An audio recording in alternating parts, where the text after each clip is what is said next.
الحاد کی بیماری آج کی نہیں بلکہ بہت پرانی ہے، اور اس کا ساتھ ساتھ ہر دور کے امام نے، ہر دور کے مفتی نے، ہر دور کے عالم نے اس کا علاج بھی کیا ہے۔ امام ابو حنیفہ رحمہ اللہ کے دور کا ایک واقعہ ہے کہ ایک شخص جو الحاد کا شکار تھا، ملحد تھا، اس نے مناظرے کا چیلنج کیا امام ابو حنیفہ رحمہ اللہ کو۔ تو امام صاحب نے کہا ٹھیک ہے، کر لیتے ہیں، آجو نہر کے کنارے۔ اب معاملہ یہ تھا کہ ڈیٹ اور وقت طے ہو گیا کہ اس ڈیٹ کو، اس ٹائم آپ نے میرے ساتھ مقابلے کے لیے تیار ہونا ہے۔ لوگ بھی اکٹھے ہو گئے۔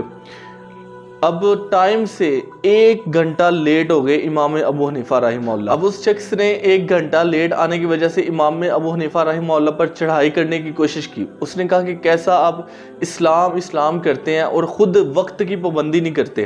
تو امام ابو حنیفہ رحمہ اللہ اس کی سنتے رہے، پھر اسے کہا کہ صبر کرو، ٹھہر جو، میری بھی بات سنو۔ اس نے کہا جی آپ فرمائیں، آپ کیا کہتے ہیں؟ اب امام ابو حنیفہ رحمہ اللہ نے اس کے جواب میں اسے کہا کہ میں 1 گھنٹہ لیٹ اس وجہ سے ہوا ہوں کیونکہ میں جب یہاں سے گھر سے نکلا ہوں تو میں وقت سے پہلے ہی نکلا ہوں، کیونکہ مجھے پتا تھا کہ میرا گھر دریا کے دوسری جانب ہے، تو میں 1 گھنٹہ پہلے نکلا ہوں تاکہ میں آپ کے پاس بر وقت پہنچ سکوں۔ میں کافی دیر انتظار کرتا رہا ہوں لیکن مجھے کوئی بھی کشتی سواری نہیں ملی، جس کی وجہ سے میں لیٹ ہو گیا ہوں۔ میں کیا دیکھتا ہوں کہ اچانک درخت کا تنا گرا ہے، وہ خود بخود ایک آری چلی ہے، آری چلنے کے ساتھ ساتھ پھٹے خود بخود بننے شروع ہو گئے ہیں۔ آری کے پھٹے بنے ہیں اور خود بخود ایک ہتھوڑی کے ذریعے کیل ٹھکنے شروع ہو گئے ہیں، اور میرے دیکھتے دیکھتے ہی وہ ایک کشتی کی شکل اختیار کر گئی۔ اور اتنا ہی نہیں کہ میں نے دیکھتا ہوں کہ ایک لکڑی خود بخود کٹ رہی ہے اور کرتے کرتے اس کے چپو بن گیا ہے۔ میں ان کو چلا کے تو آپ کے پاس آ گیا ہوں۔ وہ شخص امام صاحب کی بات سن کر اتنا ہنسا کہ ہنستے ہنستے زمین پر لوٹ پوٹ ہونے لگا۔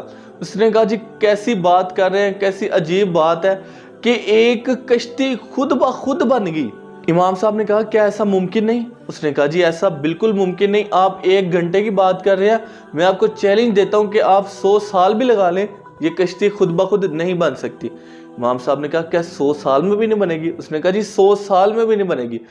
تو امام صاحب نے کہا کہ جب ایک چھوٹی سی کشتی 100 سال میں بھی نہیں بن سکتی تو تم کیسے کہہ سکتے ہو کہ پوری کائنات بغیر کسی تخلیق کرنے والے کے پیدا ہو گئی؟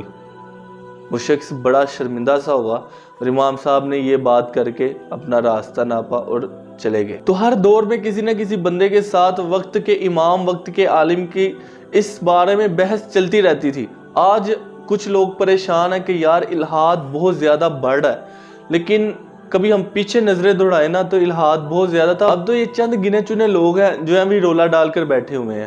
تو الحاد ہے، موجود ہے، لیکن اتنا زیادہ نہیں ہے جتنا یہ لوگ خود کو ظاہر کرنے کی کوشش کر رہے ہیں۔